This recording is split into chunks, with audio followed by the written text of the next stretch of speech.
What if I told you that a woman's killer walked free for 61 years, erased his name from history, and thought he'd gotten away with it, until a single handkerchief buried beneath her body whispered his name from the grave? Before we uncover how this impossible case was finally solved, I need you to do something. Hit that subscribe button right now. Smash the like button. And drop a comment telling me which cold case keeps you up at night. Because what you're about to hear isn't just another true crime story. This is about a woman who did everything right, and it still wasn't enough. This is Cold Case YTJ, and tonight, we're reopening the Catherine Blackburn murder. Tonight, a murder mystery that haunted Albany, New York for more than 6 decades.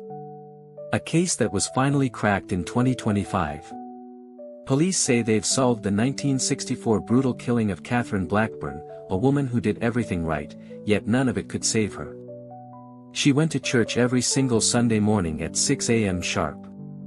She swept her porch every Saturday evening without fail. She worked the same job for 30 years. She kept her house spotless, her bills paid on time, and her routine tight enough to set a clock by it. And none of it mattered. In September of 1964, a 50-year-old woman named Catherine Blackburn opened her front door to a stranger. Within hours, she would be beaten, stabbed, mutilated with heated kitchen knives, and left dead on the floor of her own home in Albany, New York. Her killer walked out that door and vanished into thin air. No arrest. No trial. No justice. For 61 years, her family buried her, cleaned her blood from the walls with their own hands, and spent the rest of their lives waiting for an answer that never came, until it finally did. This is the story of how one of the most brutal unsolved murders in New York State history was finally cracked wide open. Not by a confession. Not by a witness. But by a handkerchief hidden underneath a dead woman's body for over 6 decades. But before we get to how this case was solved, you need to understand who Catherine Blackburn really was. Because the way she lived tells you everything about why she died. Catherine Beck was born on March 1, 1914 in Albany, New York to a family of Polish immigrants. She had 1 brother and 5 sisters. They were deeply Catholic, the kind of Catholic where faith wasn't just something you talked about on Sundays. It shaped every decision, every relationship, every corner of their lives. And for Catherine, who everyone called Kate, that faith would become both her greatest strength and her most painful burden. Because Kate made a choice early in her life that she could never undo. And it would quietly haunt her for decades. On July 3, 1938, 24-year-old Kate married a man named Jesse Blackburn. But the wedding wasn't in a church. It was at City Hall. Jesse had been married before, and under Catholic rules, that meant they couldn't have a church wedding. It was a compromise Kate would come to regret almost immediately. Jesse was in the United States Army Air Force, which meant constant transfers, West Coast bases, overseas deployments, always moving. Kate didn't want to leave Albany. She didn't want to leave her sisters. And from the letters they exchanged, it became clear pretty fast that Kate and Jesse were nothing alike. She was responsible, organized, disciplined. He was unreliable, reckless, and constantly broke. They stopped living together after just a short time. But here's the thing. Kate never divorced him. She couldn't. In her eyes, divorce was a sin. She had made her vows before God, and she intended to keep them, even if her husband didn't. So Kate and Jesse lived completely separate lives. He eventually moved all the way to Japan. She stayed in Albany, working at the Mohawk Brush Company, where she would spend the next 30 years of her life. She started on the factory floor and worked her way up to forewoman. Over those years, Jesse would send the occasional letter. Sometimes his girlfriends would write to Kate, too. And when Jesse was short on money, which was often, Kate would wire him cash. Because that's who she was. Loyal to a fault. Bound by principle, even when it hurt. But Kate had a secret. One that she kept from the people she loved most in the world. And her family wouldn't discover it until the day of her funeral. We'll come back to that.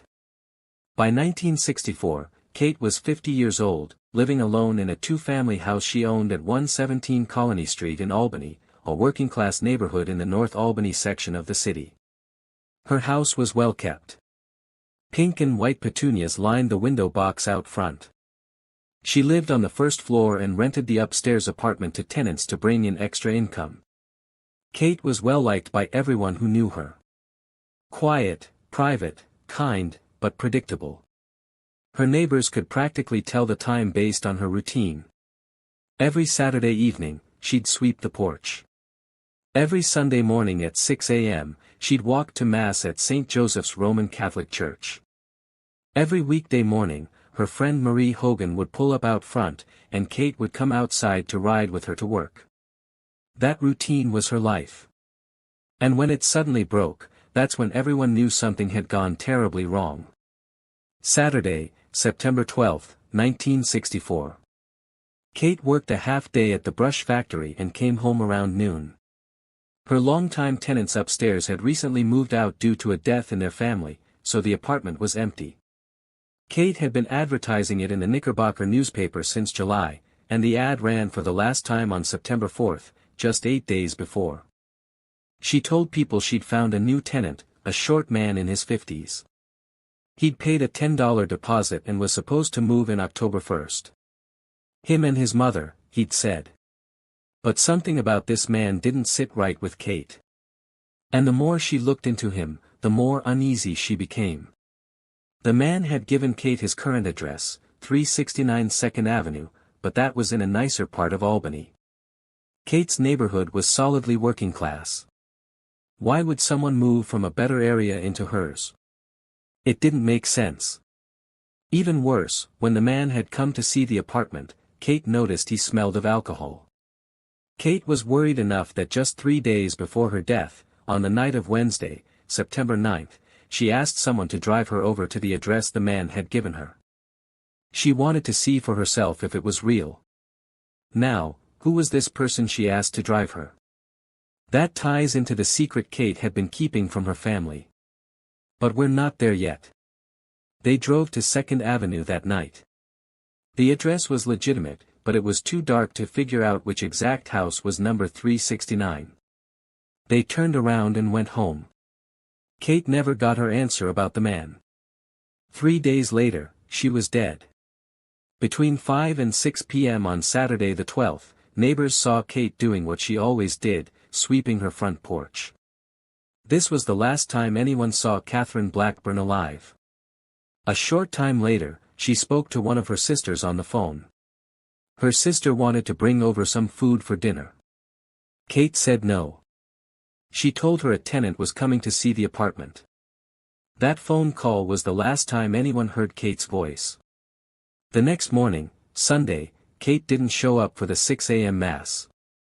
She wasn't at the 8 a.m. Mass either. For a woman who never, ever missed church, this was unheard of.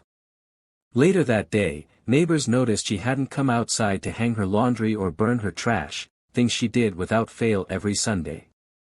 Something was wrong, but no one checked. Monday morning came. Marie Hogan pulled up to Kate's house for their daily carpool to work. Kate didn't come out. Marie knocked. No answer. Worried, Marie called Kate's 19-year-old niece, Sandy. Sandy had a little bit of time before work that morning, so she decided to go check on her aunt. She asked her sister, Mary Ann, to come along, but Mary Ann couldn't. She had just started the 10th grade. So Sandy brought her Aunt Anna instead, another one of Kate's sisters. They knocked on the front door. No answer. Sandy started throwing pebbles at the windows, hoping to get Kate's attention. Nothing. They found the cellar door unlocked and went in through the basement. When they came up the stairs into the shared foyer, Kate's apartment door was unlocked.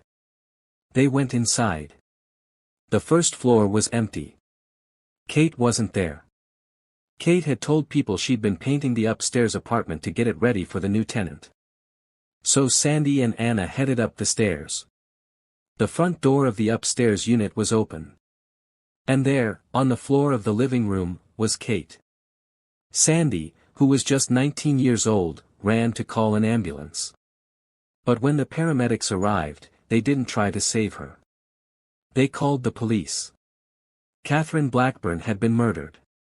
What investigators found inside that house was one of the most disturbing crime scenes in Albany's history. And what makes it even more chilling is how calculated it was.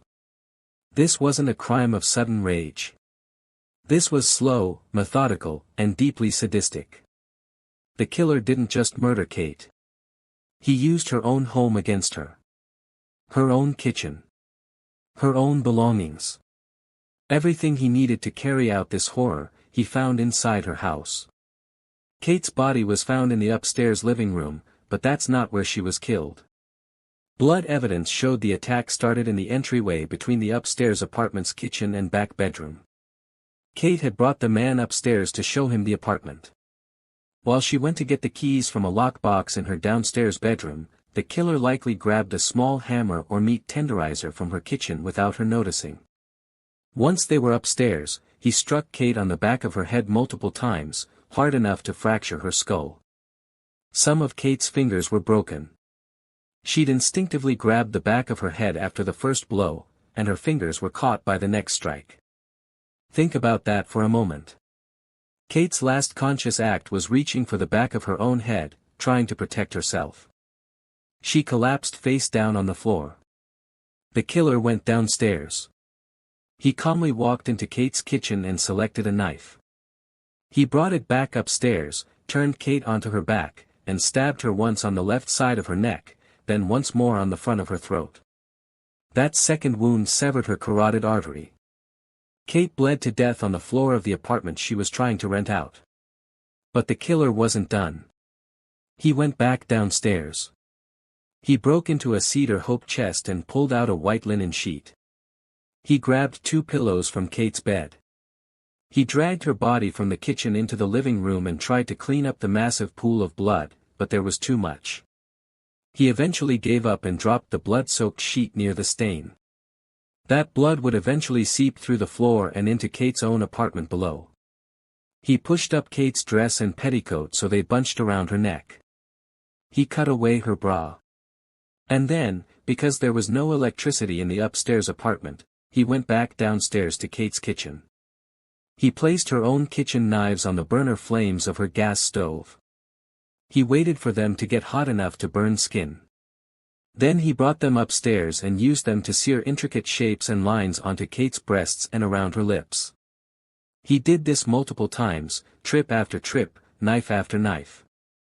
Taking his time. When he was finished, he left the knives hidden under the stove cover.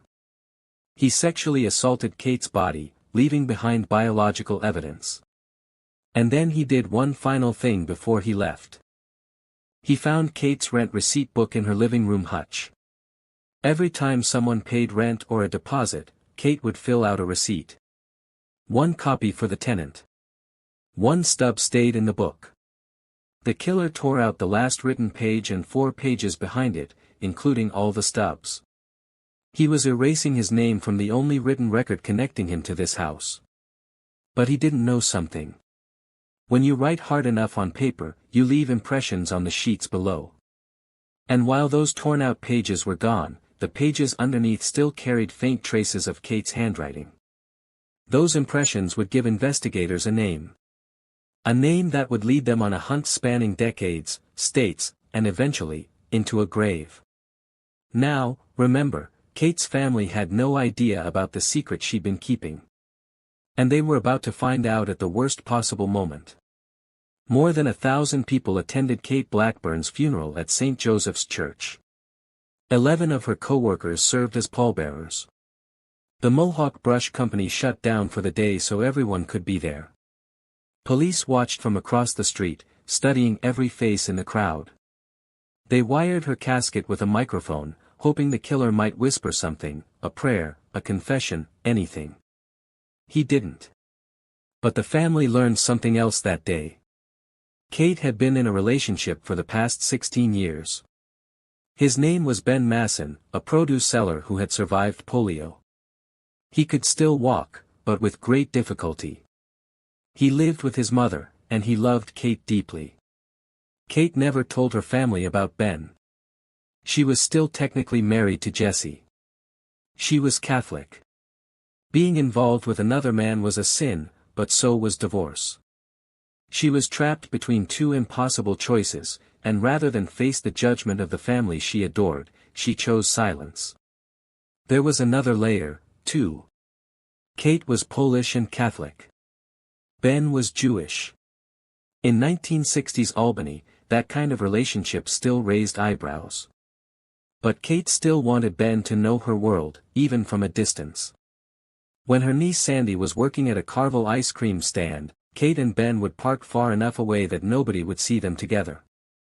Then Kate would send Ben up to the counter to order, just so he could meet Sandy. Sandy had no idea who he really was. She just thought he was a regular customer. Kate loved her family so much that she built an invisible bridge between her two worlds, never letting them touch, always keeping them close. Ben was devastated by Kate's death. He told police that on Saturday night he had come by her house, but she didn't answer. He came back Sunday, still no answer. He called her roughly 10 times between Saturday and Monday. Nothing. He never saw her alive again. Ben cooperated fully with the investigation. He wasn't a suspect. He was just a man who had lost the woman he'd loved quietly for 16 years. After the burial, Sandy and her cousin Teresa went back to 117 Colony Street. They were barely 20 years old. And they did something no young person should ever have to do. They cleaned their aunt's blood from the apartment floor, not because anyone asked them to, but because they couldn't bear the thought of their mother seeing it. The investigation that followed was massive. Detectives chased leads across multiple states. They investigated Albert DeSalvo, the Boston Strangler, as a possible suspect. His pattern of targeting women alone in their homes matched. They looked at Lemuel Smith, a convicted killer from nearby Amsterdam, known for sexually assaulting and mutilating his victims. Neither was connected. The one name they had, lifted from the faint impressions on the receipt book, was Robert Broadhead, or something close to it. Experts agreed on the first name, Robert. The last name was harder. Broadhead, Brandstead. The address was 369 2nd Avenue. Police investigated every man with a matching name in Albany. They checked the residence of 369 2nd Avenue. They checked houses numbered 369 on other streets. Every single lead collapsed into nothing. The name was fake. The address was a dead end. And the killer was a ghost. One detective refused to let go. Lieutenant Edmund Ted Flint kept Kate's file on the top of his cold case stack for years. It was the case that haunted him most. He worked it until the day he retired, and then he passed away, never knowing who killed Catherine Blackburn. Days became months. Months became years. Years became decades. Kate's house was demolished. The neighborhood changed. The detectives who worked the case grew old. Some died. But they never forgot her. And neither did Sandy. If you're still watching at this point, drop a comment with "I'm still here." Let's see who's truly following this shocking story. In August of 2018, a detective named Melissa Morey was working in the Albany Police Department's Forensic Investigation Bureau. Her husband had just come home from a party with retired detectives. They'd been talking about the cases that haunted them. For many of those old cops, the answer was the same. Kate Blackburn. Something clicked for Melissa. She knew the department still had evidence from old cases. She decided to pull Kate's file. What she found stunned her. The evidence from 1964 was all still there. Clothing. Sheets. Knives. The handkerchief found underneath Kate's body. Everything, preserved and intact. Those original detectives, working decades before DNA was even a concept, had worn gloves at the crime scene. They bagged and labeled everything with extraordinary care. They unknowingly left a gift for the future, without knowing if anyone would ever open it. And then Melissa discovered something that felt almost like fate.